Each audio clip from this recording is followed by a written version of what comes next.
Bonjour tout le monde, j'espère que vous allez bien. Je suis très contente de vous retrouver pour cette nouvelle interview. Aujourd'hui, j'ai le plaisir de retrouver Valentine Schopperle. Donc, Valentine, elle est diététicienne nutritionniste spécialisée dans le comportement alimentaire. Salut Valentine, Salut Magali, trop contente de te retrouver pour cette interview, ça va être vraiment un super moment, merci beaucoup à toi pour cette invitation. avec grand bonheur. Alors, on va commencer déjà par se présenter, puis après on démarrera tranquillement l'interview. Je vais en profiter pour me connecter pour vérifier s'il y a des questions. N'hésitez pas du coup à nous faire un petit coucou si vous êtes là et puis si vous avez des questions, je les transmettrai à Valentine au fur et à mesure. Donc pour celles qui ne me connaissent pas, moi c'est Magali. Moi j'accompagne les mamans grâce au Human Design à venir embrasser leur pleine puissance, à venir s'épanouir dans leur vie en étant en accord avec leur tête, leur cœur et leur corps. Et ça je pense que c'est quelque chose qu'on a en commun Valentine. Je pense que c'est des mots qui te parlent aussi.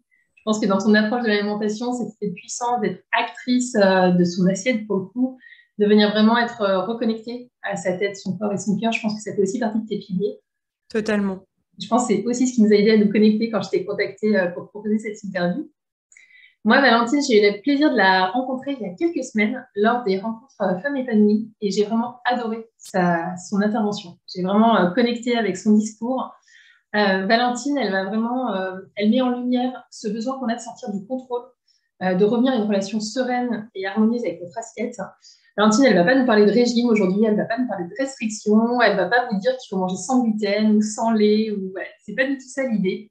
Elle va vraiment venir vous montrer en tout cas comment vous reconnecter, être à l'écoute de vos besoins, être épanoui en fait dans cette relation. Et je trouve qu'aujourd'hui, il y a vraiment ce besoin de revenir à ça. Parce qu'effectivement, on voit beaucoup, notamment dans les magazines ou même dans les publications, toutes ces injonctions de manger sans gluten, de manger sans lait, de faire ci avec ça. Enfin, voilà. Et ça amène énormément de culpabilité. Et au final, on oublie de revenir à l'essentiel, c'est-à-dire revenir à nous.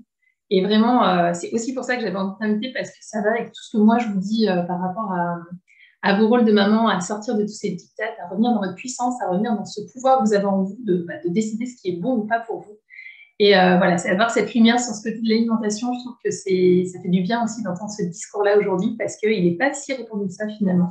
Donc voilà, ça va vraiment être chouette. Je vous le redis, hein, mais n'hésitez pas si vous avez des questions à nous les poser. Faites-nous un petit coucou si vous êtes sur le direct, ça nous fera plaisir de savoir qui est là avec nous. Pour démarrer, du coup, ma première question, Valentine, moi je l'ai partagée à ma communauté dans mes posts, mais c'est vrai que moi j'ai toujours eu une relation assez compliquée avec mon assiette. Je suis tombée dans les régimes dès l'adolescence.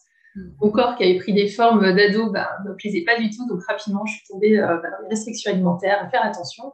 Et au fil du temps, même quand j'ai retrouvé un poids de forme, je me suis retrouvée à culpabiliser dès que je mangeais un gâteau ou je mangeais quelque chose que la société disait que c'était pas bon pour notre santé ou que ça faisait prendre du poids. J'avais l'impression de prendre 5 kilos juste en regardant mon gâteau dans mon assiette. Et ça m'a pris du temps à sortir de tout ça et c'est pas d'ailleurs toujours encore complètement OK. Et je sais que toi aussi, c'est un parcours aussi que tu as eu avec l'alimentation qui n'a pas toujours été un long fleuve tranquille. Est-ce que du coup, tu peux nous partager un petit peu comment t'en es arrivé aujourd'hui à avoir cette relation harmonieuse avec ton assiette? Comment t'en es arrivé à avoir envie d'accompagner aussi les autres là-dessus? Ça me parle vraiment, vraiment beaucoup, Magali. Le peu du parcours, hein, bien sûr, on ne peut pas résumer en quelques secondes, quelques minutes tout ce qui nous amène à la situation d'aujourd'hui. Mais effectivement, et c'est aussi important de vous dire que on met pas le doigt sur tous les éléments en cause responsables de la situation dans laquelle on est à l'instant T tout de suite en se posant les questions d'où ça vient. C'est vraiment un travail de fond, ça prend du temps et souvent, c'est pas évident seul, effectivement, de prendre du recul là-dessus, de voir qui est les réels responsables, de se déresponsabiliser aussi de la situation, donc d'être accompagné par des personnes qui sont passées par là ou qui se spécialisent, c'est important.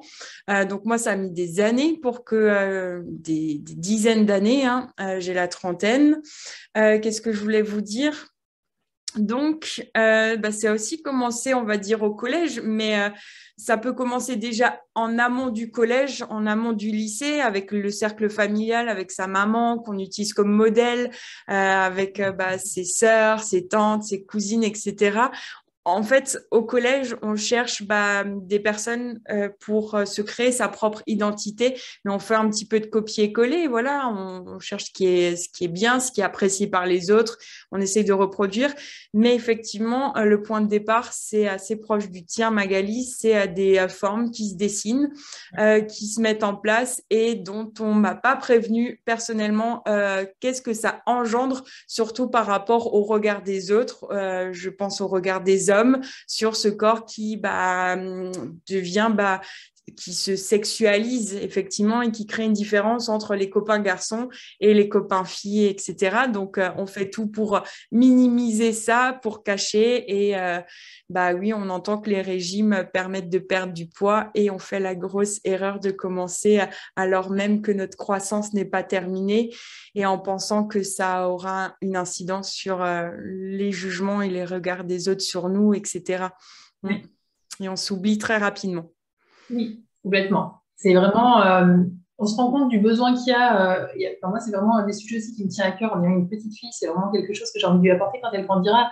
Mais ce besoin d'accompagner les jeunes filles dans leur changement, que ce soit l'arrivée des règles, que ce soit les changements que les hormones provoquent dans le corps, je trouve que c'est quelque chose où finalement il y a peu d'informations transmises là-dessus. Finalement, il y a peu d'accompagnement. Il n'y a plus aujourd'hui tous ces rituels. Avant, il y avait des rites de passage, il y avait toutes des cérémonies organisées pour vraiment marquer ces moments-là.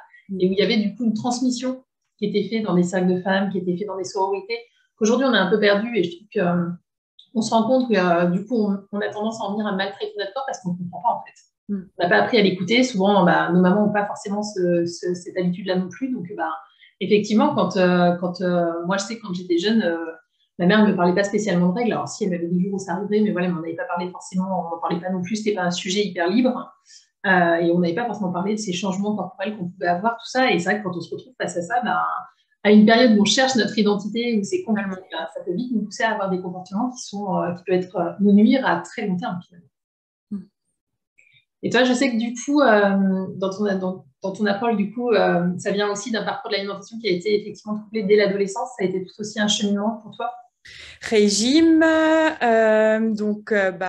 commencer à 12-13 ans les régimes, voilà, tous les classiques que tout le monde connaît, etc., par le biais des magazines, par le biais d'un copier-coller de ce que ma maman faisait. Et au final, on perd, mais on reprend, etc. En même temps, on grandit. En même temps, on a un appétit de monstre en tant qu'adolescent. Donc, c'est pas bien, je devrais pas. Je m'étais engagée à plus faire ça, etc. Donc, beaucoup de jugements sur son comportement alimentaire, sur sa silhouette, un impact sur sa vie sociale en tant que jeune adolescente, jeune femme, etc. Un impact sur sa santé mentale, bien évidemment. Donc, les régimes, l'effet yo-yo. Et puis après, il y a eu, ça sert à rien de rentrer trop dans les détails, mais déception amoureuse et en même temps arrêt des cours. Donc, rentrer dans la vie active, j'ai perdu beaucoup de poids en très peu de temps, ce qui m'a amené à avoir connu la dénutrition. Je connaissais pas encore le mot à 18 ans. Mais j'avais pour une fois atteint le poids que je souhaitais depuis mes 12 ans, donc très contente. Et en même temps, ça engendrait de l'anorexie. On serre les vis et dès qu'on mange, on va faire de la compensation, de l'hyperactivité physique, on va réduire ses apports, etc. pour intensifier encore cette perte de poids. Absence de règles pendant 5 ans, mais on est content quand on a 18 ans de ne pas avoir les règles. On ne se pose pas la question comme quoi il y a un souci derrière tout ça et que c'est anormal. Et après, bien évidemment, heureusement, je suis arrivée à m'en détacher, j'ai repris du poids, mais je ne rentrais plus dans les anciens vêtements. Donc, j'ai cherché à reprendre les régimes et là, je suis rentrée dans ce qu'on appelle la boulimie, l'hyperphagie, donc des phases de contrôle extrême et des phases après de perte de contrôle où ça allait dans des quantités astronomiques au niveau des prises alimentaires.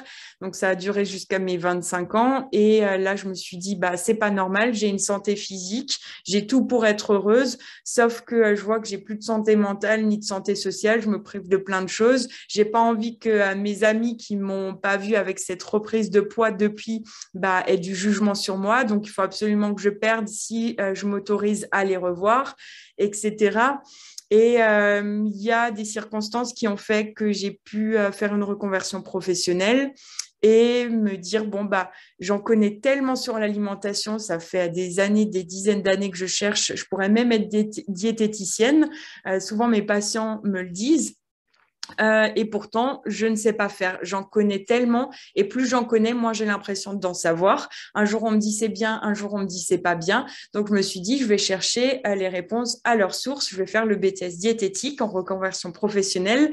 Je vais voir s'il y a des raisons qui sont dites scientifiques, s'il y a des choses qui conduisent à des comportements alimentaires comme ça. Et là, j'ai découvert une approche qui s'appelle l'alimentation intuitive et qui travaille beaucoup plus. C'est issu de l'Amérique, de deux diététiciennes américaines sur les sensations alimentaires, la faim, la satiété, les émotions, etc. Qu'est-ce qui nous est propre, qu'est-ce que le corps et vers quoi il nous guide et qui, s'il nous dit qu'il a faim, c'est qu'il y a toujours une raison, même une envie. Vous ne mangez jamais pour aucune raison. Il y a toujours un besoin derrière une prise alimentaire. Voilà. Donc, du coup, tu as commencé à te former, tu as commencé à appliquer pour toi, je présume. Bien sûr, ouais. Tout de suite, en fait, pour moi, ça a été c'est un flash, c'est une révélation, c'est tout de suite, c'est ça. Chaque mot que cette personne, elle me dit, quand j'ai découvert l'approche, c'était par le biais d'une conférence, c'est ça, effectivement, j'en suis totalement convaincue. Et là, il y a de nouveau de l'espoir qui revient et oui, ça fait un bien fou. Et même si concrètement, vous ne perdez pas de poids directement, pendant cette conférence, j'ai eu l'impression de perdre 10 kilos. Voilà, ça décharge d'un poids et d'une pression qu'on a sur les épaules au quotidien et qui fait un bien fou.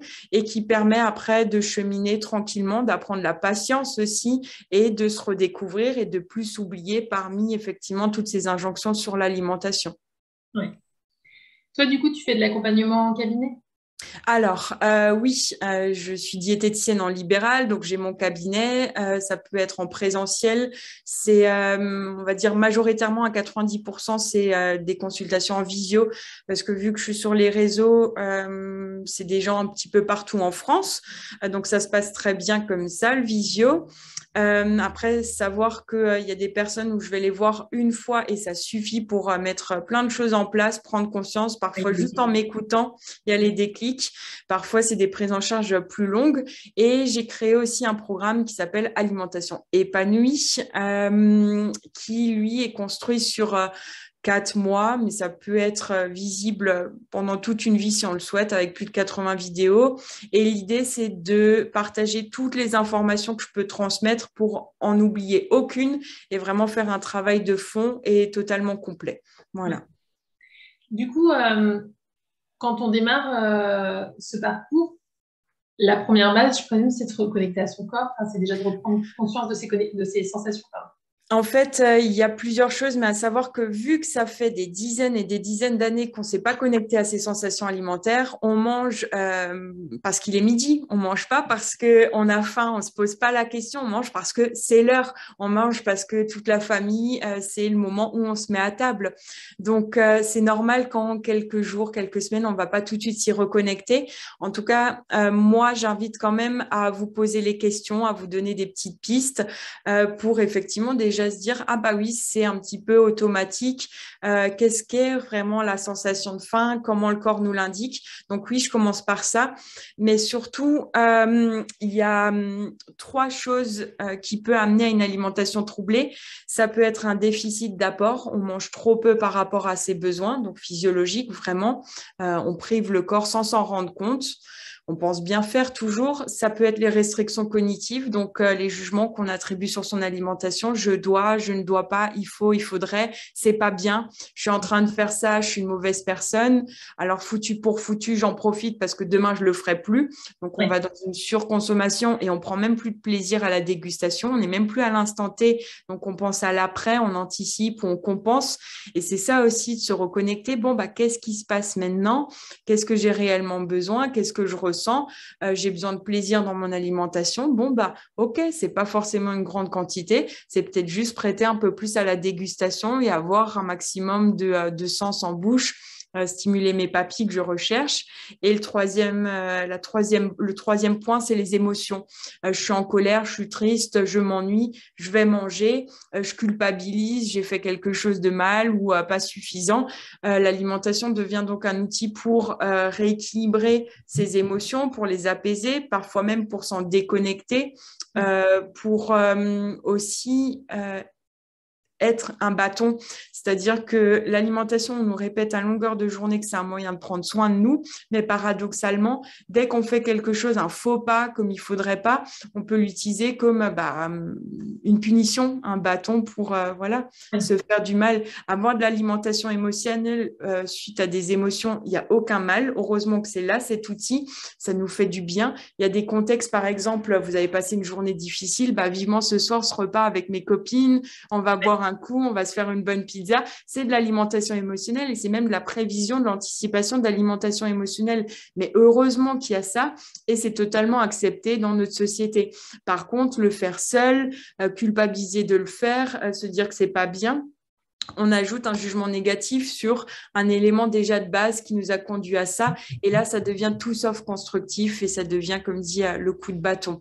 Donc, c'est m'assurer dans le programme et par le biais des suivis aussi qu'il n'y ait pas de déficit, que les restrictions cognitives, on déconstruit ça. Donc, à moi d'amener les contre-arguments, de déconstruire ces idées reçues sur l'alimentation, comme quoi c'est mieux de manger sans gluten alors qu'on n'a même pas d'intolérance au gluten, voilà. Par exemple, et de travailler à accepter, à vivre ses émotions, parce qu'avant tout, c'est un signal, c'est une information du corps, comme quoi il y a une problématique, quelque chose qui nous déplaît, qui ne nous convient pas et qu'il faut modifier et qu'on n'a pas tout de suite parfois la possibilité de faire en sorte de modifier ce qui nous convient pas. Donc, l'alimentation peut être utile pour apaiser un peu ça, pour recharger, se ressourcer et après affronter les choses dont on a besoin par la suite plus tard. Ouais. Du coup, juste pour revenir sur les restrictions cognitives, parce que ça ne parle pas forcément à tout le monde, qu'est-ce que tu entends dans les restrictions cognitives? Du coup, c'est les jugements, par exemple, de l'enfance, c'est les petites phrases qu'on a pu nous répéter quand on était plus jeune, genre finis ton assiette. Oui. Tu as déjà mangé des féculents ce soir, tu vas pas encore prendre un dessert, mais les féculents font grossir, il faut pas en manger au dîner. Non, mais ça, normalement, c'est un plat du dimanche, il faut pas manger ça en semaine, mais ça fait déjà trop, etc. C'est aussi des engagements que vous vous faites. Demain, je prendrai plus de chocolat, j'en ai déjà assez pris.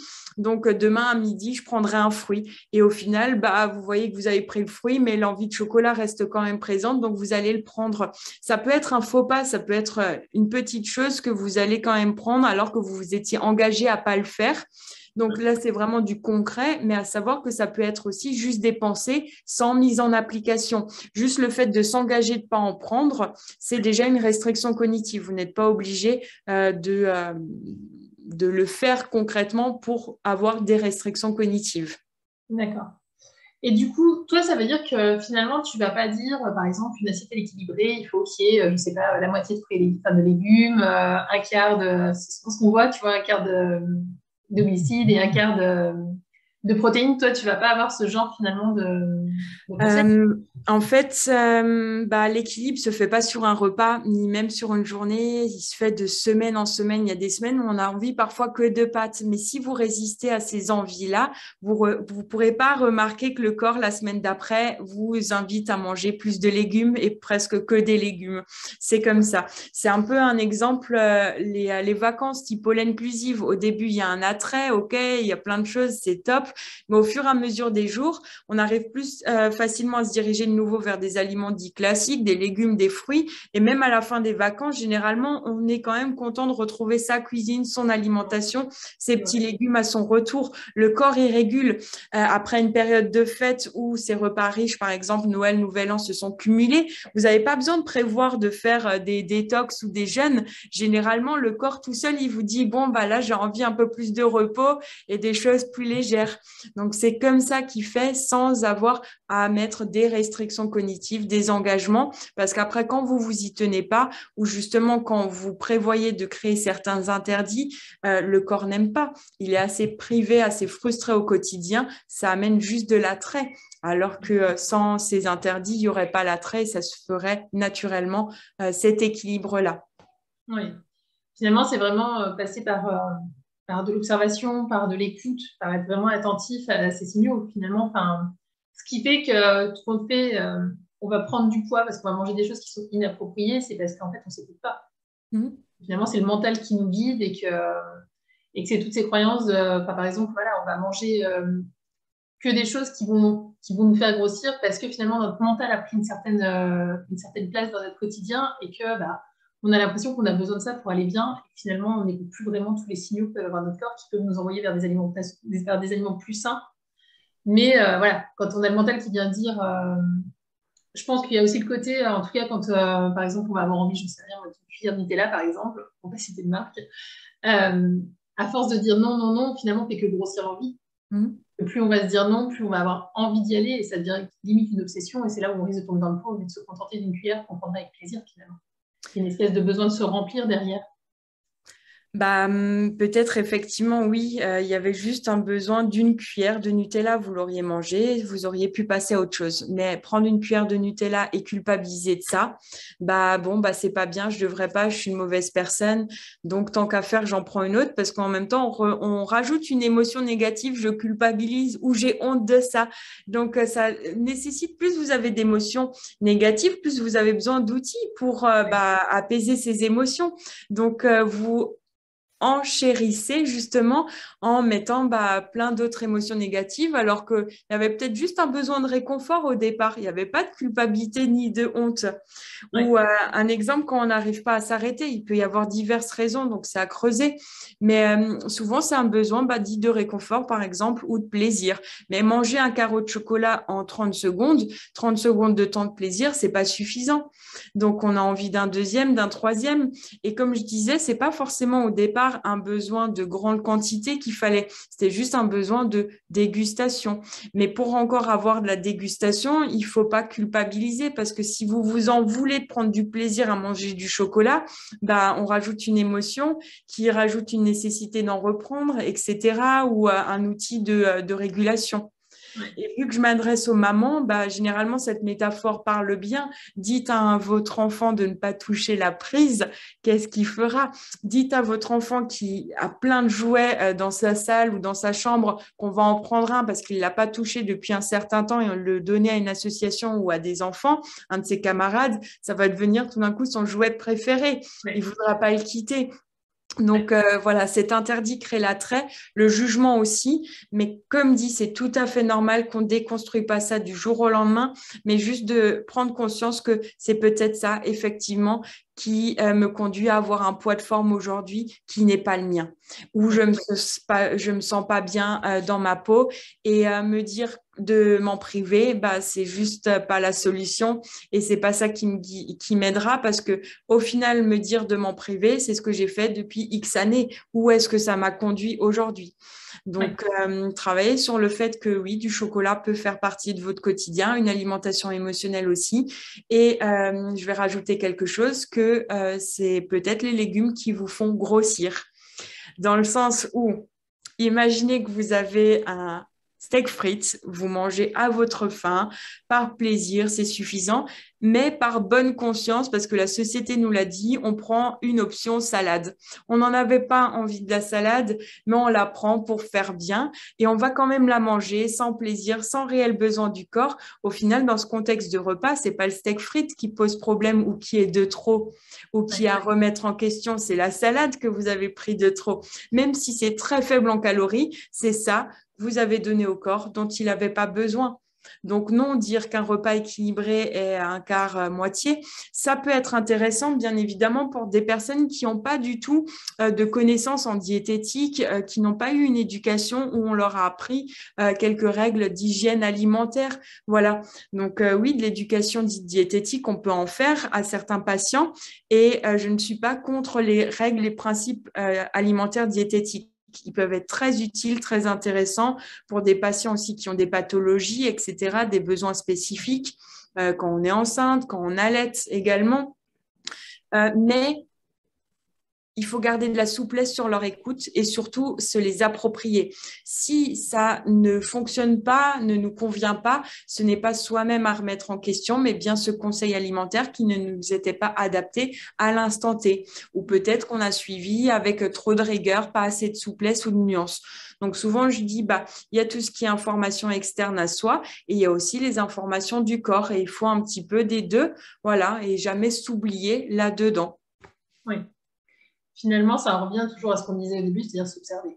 C'est vraiment être dans l'observation et dans l'écoute qui va nous permettre, même si au départ, si on part de zéro, c'est peut-être effectivement de suivre ces indications, moitié, moitié et quart. Et ensuite, une fois qu'on est parti là-dessus, c'est de voir est-ce que ça nous convient, est-ce qu'on a besoin, est-ce que ça ne nourrit pas suffisamment, est-ce que je me sens mal après avoir mangé ça, et peut-être faire des ajustements et prendre ce temps-là aussi pour finalement apprendre à se connaître, apprendre à connaître les besoins de notre corps pour pouvoir avancer petit à petit. En fait, c'est aussi peut-être de la patience, finalement, qui a besoin derrière tout ça. Totalement, de pas trouver la réponse juste du premier coup. On n'apprend rien du premier coup. Et je pense que vous êtes totalement OK là-dessus avec vos enfants. S'ils réussissent pas, c'est pas grave. Voilà, tu as appris quand même quelque chose. Tu sais que maintenant, il faut faire autrement et que c'est comme ça que tu y arriveras. On est beaucoup dans la tolérance, dans l'indulgence envers les autres, dans l'acceptation que l'échec peuvent leur servir, qui est bénéfique aussi, qu'on en tire des leçons, mais envers soi-même, on a souvent un niveau d'exigence, d'attente qui ne tolère aucune souplesse, aucune nuance, et c'est soit blanc, soit noir, soit bien, soit pas bien ce qu'on a fait. Et tout ça, effectivement, oui, ça fait partie de la patience et de se dire, au final, c'est comme ça, même en m'étant trompée, que je sais qu'à présent, il faudra peut-être que j'essaye ça et que ça me conviendra le mieux. Et même si vous gardez un équilibre, parce que vous voyez que ça, c'est une bonne base, ce quart et cette demi-assiette, etc., ce qu'on vous a donné comme principe, comme guide, comme élément, peut vous être utile et vous rassurer, gardez-le. Mais attention à garder une souplesse justement à l'instant T. Et c'est ça qui n'est pas évident avec l'alimentation, c'est que même si vous trouvez quelque chose qui vous convient aujourd'hui, ça ne veut pas dire que ça vous conviendra demain. Voilà. Ou inversement, si ça ne vous a pas convenu aujourd'hui, ça vous conviendra peut-être demain. Et gardez vraiment un travail de tolérance et de spontanéité. Et même si vous faites quelque chose ce midi, ça ne vous convient pas, peut-être cet après-midi, vous pourrez réguler. C'est comme ça. Oui, j'entends ton chat. Ouais, il est pot de colle. Est-ce que du coup, tu peux parler un petit peu, parce que comme là, les personnes qui nous regardent, c'est plutôt des mamans, par rapport à l'alimentation des enfants, qui est aussi souvent une grande source de charge mentale et de culpabilité. Parce qu'on veut toujours que nos enfants ils mangent pas trop de bonbons, pas trop de sucre, pas trop de ci, de ça. Est-ce que tu as du coup là-dessus des conseils? Est-ce que tu as des moyens pour leur apprendre aussi, eux, à s'écouter? Est-ce que tu vois, il y a des choses qui peuvent être mises en place, qui peuvent aider les mamans? J'ai des parents effectivement qui me consultent en s'inquiétant pour l'alimentation de leur enfant. Au final, c'est rarement l'alimentation des enfants que je remets en question. C'est surtout mon travail de rassurer les parents comme quoi les enfants sont très autonomes, qui peuvent même être très inspirants pour soi-même au niveau de leur régulation, de leur appétit. Et il ne faut pas oublier que vous cherchez toujours à bien faire en tant que parent. Voilà, donc ça, c'est la base. Et peu importe, même si vous avez mal fait, l'objectif et le point de départ, c'était de bien faire. Donc voilà, et ça, l'enfant le ressent et ne vous en voudra pas plus tard si au final certaines choses lui ont desservi. Et même si vous l'avez protégé de tout, il y aura d'autres lieux d'apprentissage par la suite, ou même si vous lui avez pas tout transmis, il y a aussi d'autres lieux d'apprentissage et c'est un melting pot. C'est intéressant de regarder. Moi personnellement, ma maman on a eu une alimentation 99% industrielle petite, voilà, purée mousseline, les knacks et le pâté de foie sur les tartines de pain, ou le soir c'était petit déjeuner, dîner, voilà, les tartines et bol de lait, Nesquik, et on faisait ça, voilà. Aujourd'hui, même si j'ai personne qui m'a appris à cuisiner, je suis allée chercher, c'est ça qui m'a donné envie, j'en ressens les bienfaits et j'ai une alimentation qui peut s'y ressembler parfois, mais qui peut être aussi très différente. Et j'en veux en rien à ma maman et voilà, c'est pas pour autant que je suis en mauvaise santé, bien au contraire, et ça se passe très, très bien. Donc, les enfants, c'est très, très intéressant de les observer parce que ils sont vraiment à l'écoute de leurs sensations, mais surtout, il faut prendre en considération que ils n'ont pas cette notion que l'alimentation ait un rôle de carburant et nous aide à bien grandir et nous prévient de certaines maladies ou nous apporte des vitamines et des minéraux. Sincèrement, eux, ils sont dans l'instant T, donc ils pensent pas à l'après. Voilà, c'est un peu comme l'exemple aussi, apprends à l'école pour que tu aies un bon métier. Ils sont, voilà, donc ça leur parlera pas, mais vous les avez protégés et vous les avez prévenus, mais vous pouvez pas faire plus. Donc, eux, les enfants, peu importe l'âge, mais je dirais aller même jusqu'à 15 ou 20 ans, on n'a pas cet aspect impact sur sa santé. À l'âge du collège, il y a l'impact sur le physique de l'alimentation qui se met en place, mais avant ces 12 ans, c'est vraiment qu'une question juste de plaisir. Et c'est pour ça qu'ils mangent, voilà, parce que sinon, ils ne voient pas les autres intérêts.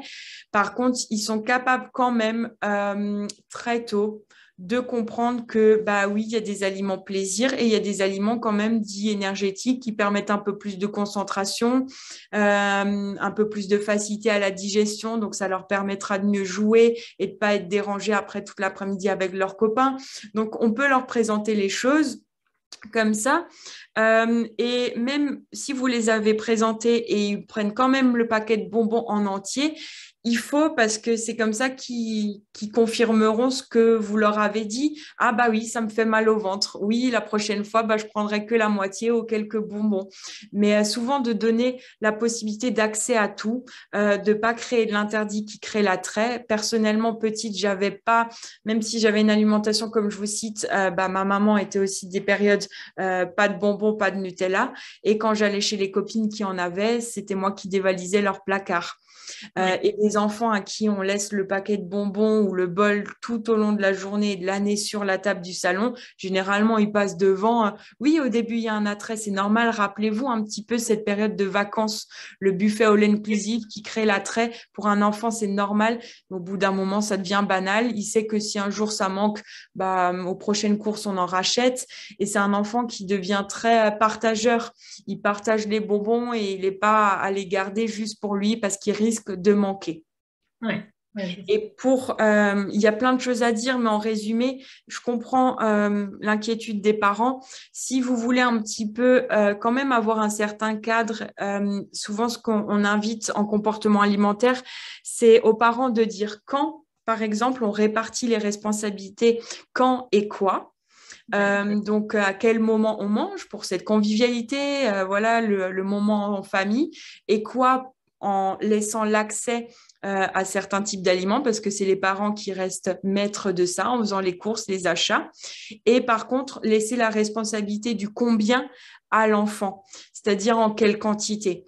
S'il veut pas finir son assiette, lui dire, OK, je préviens juste que c'est possible que tu aies faim, mais on pourra pas remanger de nouveau au milieu de la nuit. OK, il est au courant. S'il a faim, on va, voilà, il va pas mourir de faim dans la nuit, on va l'hydrater, mais il sera la prochaine fois, le prochain soir ou les fois d'après, il faudrait peut-être quand même un peu manger pour être rassasié jusqu'au lendemain au petit déjeuner. Mais au moins, il aura compris pourquoi vous l'invitez à finir l'assiette, etc. Qu'est-ce que tu peux dire à des mamans, parce que des fois j'ai des mamans qui me contactent en disant elles sont inquiètes parce que leur enfant il ne mangeait que des pâtes et du riz et que voilà, les légumes, il n'y a pas quotidien, il y a pas moyen, ça ne les intéresse pas du tout, ils veulent absolument voir la couleur, ni les fruits. Qu'est-ce que tu veux dire pour ces mamans? Parce que pour le coup, elles ont vraiment cette peur, du coup, il y a des dénutritions, qu'il y ait un manque de vitamines, tu vois. On n'a jamais mangé autant varié qu'en 2022, même en n'ayant que des pâtes. Voilà, enfin, c'est rare qu'il y ait vraiment 100% que de pâtes. Et à savoir, en fait, les enfants, ils ont besoin vraiment de toutes petites quantités d'aliments pour avoir les nutriments nécessaires. Ils n'ont pas les mêmes besoins en quantité de nutriments. Donc, il ne faut pas s'imaginer qu'ils ont besoin des mêmes quantités en portions de légumes qu'un adulte. Ça reste très minime. Et en plus, ils sont beaucoup plus réceptifs justement à ces vitamines Ce que je voulais dire, c'est qu'ils sont aussi souvent plus en extérieur, donc ils ont plus de vitamines par le biais du soleil. Ils ont aussi moins de stress, donc moins de cortisol, moins l'hormone du stress dans l'organisme. Au final, même s'ils mangent plus de pâtes majoritairement que de légumes, le corps, il est bien capable pour trier. Et même s'il en mange qu'une fois des légumes par semaine ou tous les 15 jours, c'est suffisant pour avoir ses stocks, ses réserves. Et il trouve les vitamines et les minéraux dans d'autres éléments. Il y en a quand même dans les pâtes, il y en a dans les pommes de terre, il y en a dans du lait, qui soit de vache ou végétal, il y en a dans les autres aliments. Mais c'est sûr que l'enfant a beaucoup de mal avec les légumes parce que concrètement, lui, ce qu'il a besoin, c'est d'un carburant qui lui amène de l'énergie sur le long terme. Et les légumes, c'est pas ça qui nourrit. Ça va amener des fibres et un peu de vitamines, beaucoup d'eau. À savoir que dans un légume, il faut s'imaginer que sur votre portion de légumes, il y a 90-95% d'eau. Donc, c'est surtout un moyen de s'hydrater, mais pas réellement d'amener du carburant ou de l'énergie. Et l'enfant, lui, le ressent intuitivement, instinctivement, il le ressent au niveau de l'organisme. De lui remplir le ventre avec que des légumes, c'est le meilleur moyen pour qu'une heure après, il ait de nouveau faim. Donc, il trouve son équilibre, même avec des petites quantités, des petites touches. Et après, c'est fort possible aussi qu'en fin de saison, ça s'accentue aussi par rapport à la lassitude, le fait de, voilà, ça fait quelques mois qu'on mange que des pommes ou que des bananes. Oui. Et là, avec les beaux jours, vous verrez tout seul, il va être content d'avoir des fraises, du melon, de la pastèque. Et ça va être le premier à en demander, les petites framboises. Et ça, ils peuvent en manger des bonnes portions, hein, Oui, sans c'est souci. vrai. On a les fraises qui sont arrivées, c'est vrai qu'ils se jettent dessus le soir. Ouais, voilà. Et c'est chouette. Ouais. Et il recharge. L'hiver, on a peut-être moins besoin de vitamines, même si on nous dit oui, mais l'enfant, il reste bien plus dehors l'hiver que l'adulte. Il est quand même en train de jouer en extérieur, il trouve ce dont il a besoin. Ça contribue aussi. Mais non, ça se fait. Les vitamines, en tout cas, les minéraux sont aussi dans l'eau. Si jamais, voilà, on peut trouver. Mais il faut un sacré temps pour être en carence aussi. C'est pas en quelques semaines ou en quelques mois qu'on devient carencé. Donc même si pendant 2-3 semaines il a mangé que des pâtes, il faut laisser faire ça, justement pour que la dernière semaine du mois, bah, il y ait un peu plus de fruits ou d'autres légumes. Du coup, si on résume un petit peu pour les enfants, ce qui peut être, pour moi en tout cas, à retenir, c'est déjà, en fait, peut-être passer par l'observation de son enfant. Parce que si tout va bien, finalement, il n'y a peut-être pas non plus besoin de se poser tant de questions que ça. C'est aussi sa vitalité. C'est peut-être qu'au moment où il faut se poser des questions, c'est s'il y a quelque chose vraiment concrètement qu'on voit qui ne va pas. Donc, ça passe par observer son enfant, pour moi en tout cas. Lui laisser faire ses expériences, tout compte fait. Le laisser découvrir par lui-même, se rendre compte que oui, si je mange un paquet de bonbons, bah oui, je suis malade et finalement, bah, j'aurais pas envie de recommencer. Totalement. Mais j'aurais appris par moi-même et pas par ce qu'on m'a dit finalement. Et puis faire attention aux interdits parce que finalement, l'interdit crée l'envie. Et donc, plus on va les amener dans l'interdit, bah, plus on va créer une envie qui va être plus ou moins explosive le jour où bah, finalement, ils peuvent accéder à ce qu'on leur a interdit. Totalement. C'est exactement ça. Il y a une phrase, je crois que c'est Gandhi qui dit le meilleur moyen de convaincre, c'est de montrer l'exemple. Donc voilà, ça sert à rien. Et moi aussi, dans mon approche, j'ai besoin de ça personnellement. Donc c'est ce que je fais avec mes patients, c'est de leur expliquer pourquoi ça fonctionne comme ça, mais surtout qu'eux-mêmes puissent le comprendre, se le prouver, se le confirmer. J'ai beau présenter une solution A, mais faite comme ça, si on ne sait pas d'où ça vient et pourquoi c'est efficace, pourquoi ça fonctionne, on ne pourra pas le reproduire et surtout se l'approprier en fonction de la situation qui peut être différente. Donc l'enfant, il a aussi besoin de comprendre et c'est essentiel. On ne peut pas lui amener juste l'élément et lui dire fais ci, fais ça. Voilà, on lui présente les faits, les différentes options, possibilités. On lui dira, sois vigilant. Ou si plus tard dans l'après-midi, il nous dit, j'ai faim, peut-être faire mais rappelle-toi comment tu as mangé à midi, faire le lien un petit peu pour, voilà, lui, il a rarement des notions de temps. Ça dépend l'âge, mais ça, je sais que c'est pas toujours, c'est pas acquis rapidement. Donc, c'est tout à fait normal. Il est, comme dit, dans l'instant T. Donc, on a beau le prévenir sur l'après, on lui présente juste les faits. Par contre, oui, l'apprendre et l'aider à entretenir son écoute de lui poser aussi des questions parfois quand il dit j'ai faim, bah, essayer de rebondir dessus. Comment est-ce que tu sais que tu as faim? Qu'est-ce qui se passe? Voilà. Est-ce qu'il se passe quelque chose dans ton corps? Tu as envie de quoi? Et tu as envie, pourquoi est-ce que tu veux manger? Voilà. Est-ce que c'est juste pour faire plaisir, pour avoir de nouveau de l'énergie, parce que tu te sens fatigué mentalement ou parce que c'est de la fatigue physique, etc. Tout ça, on peut un peu creuser, voir ce que, voilà, enrichir le vocabulaire et le travail des sens et de perception des sens. C'est bien plus intéressant que lui dire, bah, mange chi et finis ton assiette. Ouais. Ouais, c'est clair. Bah, de toute façon, c'est voilà, c'est ce qu'on disait au début pour les adultes, finalement, c'est de revenir à cette connexion avec son corps et avec ses besoins. Donc, finalement, c'est accompagner notre enfant à faire ce chemin-là bien plus tôt et éviter de passer par toutes les déviations qu'on peut rencontrer avant d'en arriver là, finalement. Ou si vous avez, je m'excuse, mais un animal de compagnie, souvent c'est intéressant de le prendre comme exemple auprès de votre enfant aussi. Bah, le lapin, il va manger les carottes ou la salade à longueur de journée, etc. Ah, il a l'air de se régaler en mangeant ça, etc. Ou le chat qui a accès à sa gamelle en continu de croquettes, au final, bon, bah, on voit, il mange, mais lui, le chat, il peut aller manger toutes les 10 minutes s'il veut. Nous, on peut pas forcément parce qu'on est occupé toute l'après-midi et voilà, il nous faut de l'énergie pour un plus longtemps de temps. Et le chat, lui, il va tout de suite faire la sieste et nous, bah, on a envie d'aller jouer avec les copains après. Donc, voilà, c'est intéressant. Les animaux aussi, c'est des bons exemples aussi pour les enfants. Oui. Bah, et puis je pense même pour nous au final, parce que quand on regarde le Totalement, fonctionnement d'un animal, il est relié à son instinct. En fait. S'il a faim, il se demande pas totalement. si ses croquettes vont le faire grossir, si c'est l'heure, si c'est pas l'heure. Finalement, il y va à l'instinct. Et finalement, un animal qui est dans une bonne condition, bah, enfin, voilà, c'est rare qu'on trouve un animal en surpoids, je pense, quand il a cette liberté, finalement. Totalement. En fait, les seuls êtres vivants sur cette terre qui ont la capacité d'être en surpoids, c'est l'être humain. C'est nous, au final, les autres êtres vivants, quand ils sont libres, quand ils ont accès en continu à l'alimentation, ils sont en sécurité, ils risquent pas d'être privés. C'est pas pour autant qu'ils sont pas gourmands, hein. Voilà que parfois ils aiment les bonnes choses, mais au final, ça se régule très bien leur poids de forme. Quand un animal domestique tombe dans le surpoids, généralement, c'est parce que l'homme a mis la main dessus sur son Ouais. rythme alimentaire ou l'a justement limité avec des temps d'accès à la nourriture et des temps où c'est interdit et non accessible. Donc, c'est là où l'animal va sauter rapidement sur la gamelle, manger et gober tout d'un coup. Ouais.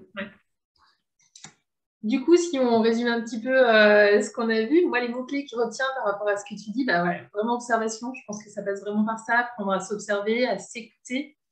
Le plaisir, c'est Totalement. aussi, c'est une notion sur laquelle tu es revenu plusieurs fois, mais prendre du plaisir dans ce qu'on mange, ça fait vraiment partie bah, de la façon dont on se nourrit et de ce que ça va nous apporter finalement.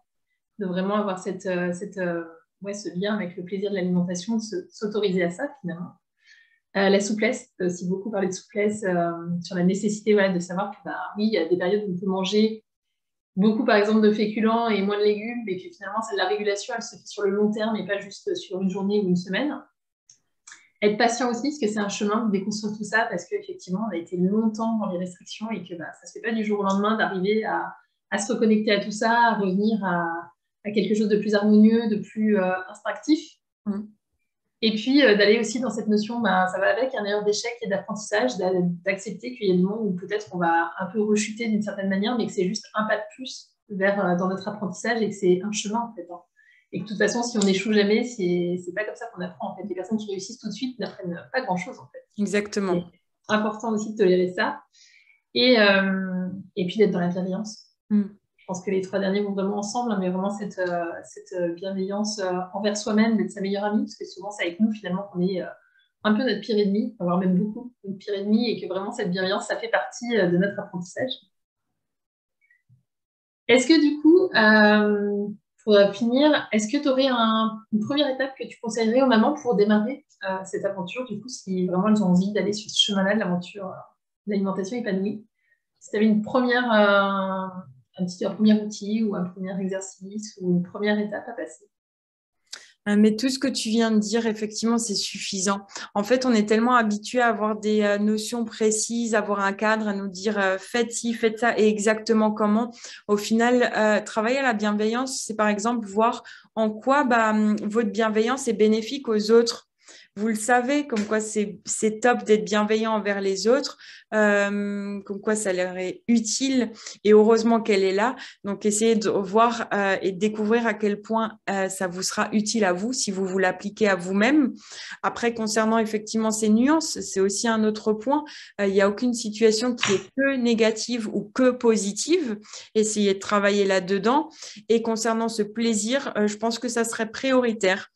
Si jamais vous voulez voir quel impact et quelles conséquences et quelles répercussions et quel cercle vertueux ça peut entraîner de retravailler son comportement alimentaire, c'est déjà de remettre un des rôles, voire même le rôle essentiel de l'alimentation en place dans votre quotidien, celui du plaisir. Parce que oui, l'alimentation amène le carburant, ok, l'énergie, etc.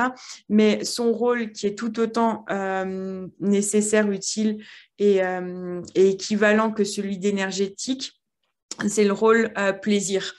Et même si vous avez faim, si vous êtes affamé, etc., et je vous sers un plat, mais c'est quelque chose que vous n'aimez pas ou à varier, ça m'étonnerait que vous le mangez. Donc, il faut effectivement voir l'importance. Et quand on s'autorise à avoir du plaisir dans son alimentation, généralement, ça régule beaucoup, beaucoup de choses. Ça remet de la spontanéité, ça remet de la sécurité et vous arrivez aussi à déconstruire des idées reçues, comme quoi c'est tout de suite en excès dès que je mange quelque chose qui est bon, que j'apprécie. Non, prenez vraiment du plaisir. Et si vous relevez des pensées de jugement, comme quoi c'est pas bien, je devrais pas, là, n'hésitez pas à retourner vers un professionnel de santé. Comme dit, c'est normal, comme la reconnexion aux sensations alimentaires, on n'efface pas en fait les restrictions cognitives. C'est presque impossible de s'en passer parce qu'il y aura toujours un avis. C'est l'être humain qui est comme ça aussi, même si on était seul. On va se dire c'est bien, c'est pas bien, mais c'est qu'est-ce que j'en fais de ces pensées-là. Au final, ces pensées, je les ai déjà eues à maintes et maintes reprises. C'est toujours les mêmes qui reviennent de jugement. En quoi elles m'ont été bénéfiques. Ok. Bon, aujourd'hui, je les mets un peu de côté. Elles sont là, j'entends, mais où est-ce que je suis moi? Et je sais que c'est important que je prenne du plaisir. Voilà. Remettre du plaisir, bienveillance et nuance. Donc, ce que tu as dit est pas, voilà, c'est suffisant comme prise de conscience et ça fait déjà largement son effet. Ça apaise beaucoup de choses dans sa relation avec son alimentation, dans sa relation à soi et dans ce que vous inculquez aussi et partagez à vos enfants. Oui. Du coup, par rapport à ce que tu disais tout à l'heure, ça peut être bien d'être accompagné quand vraiment on est face à ces restrictions. Si on a envie d'aller plus loin avec toi, comment on peut te retrouver pour celles qui ont envie de te suivre, celles qui ont envie de consulter ou de suivre ton programme? Est-ce que tu peux nous dire un petit peu comment on peut te retrouver? Si jamais je pourrais mettre les liens directs après ou tu pourras les partager, mais sur les réseaux, sur Facebook, c'est Valentine diététicienne, sur Instagram, c'est alimentation.épanouie. Et mon site, c'est Alimentation Épanouie. Et là, il y a mon agenda direct en ligne. Sinon, vous pouvez déjà venir me parler sur les réseaux, me dire votre retour par rapport à cette découverte et à ce premier échange. Ça me fera très, très plaisir. Me suivre aussi. Parfois, je donne des pistes, des exercices. Voilà. Et pour le programme, vous avez aussi toutes les informations sur mon site internet ou venez directement vers moi si vous voulez en savoir plus. Sur YouTube aussi, j'y pense pas parce que ça fait maintenant 2 ans que j'ai mis ces vidéos, mais vous tapez sur YouTube Alimentation épanouie et il y a 3-4 vidéos présentant des exercices de reconnexion aux sensations alimentaires, la faim, la satiété et le rassasiement. Super. On mettra les liens sous l'interview, comme ça sera plus simple pour tout le monde. Si vous avez des questions, c'est le moment de nous les poser. N'hésitez pas. Et puis, pour les personnes qui sont en replay ou si vous avez des questions qui viennent plus tard, vous pouvez les poser sous la vidéo. Soit Valentine passera vos réponses, que je transmettrai si jamais elle ne le voit pas.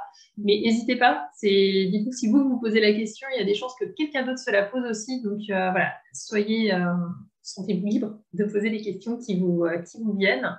Et puis, dites-nous ce que vous avez pensé de cette interview, ce que ça vous a ça vous a donné envie d'aller sur ce chemin de l'alimentation épanouie, si vous avez eu des déclics, si voilà, ce que vous avez retenu de tout ça. C'est chouette pour nous aussi d'avoir ce genre de retour. Vraiment, laisser déjà décanter, ça peut être aussi un bon point de départ. Juste cet échange-là, cette interview, laisser décanter et essayer de voir un petit peu, effectivement, l'application par rapport à des situations qui vont se présenter à vous dans les jours à venir.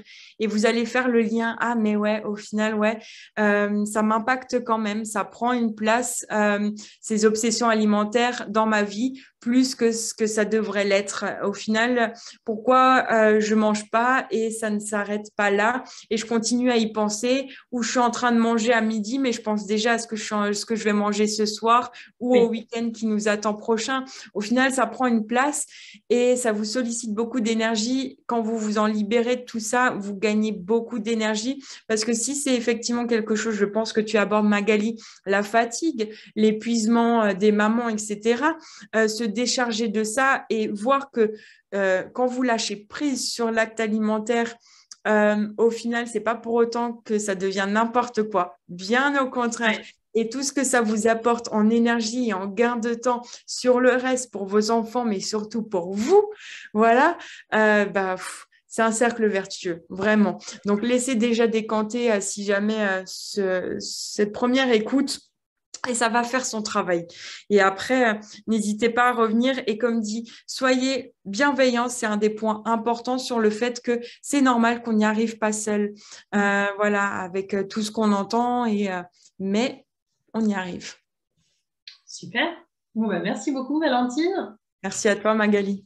Si vous avez des questions, je vous le redis, hein, mais n'hésitez pas à les poser. Et puis sinon, on se retrouve très bientôt pour une nouvelle interview. Puis n'hésitez pas à suivre Valentine sur ses réseaux, parce qu'elle partage aussi beaucoup de choses. Donc, c'est vraiment très, très chouette.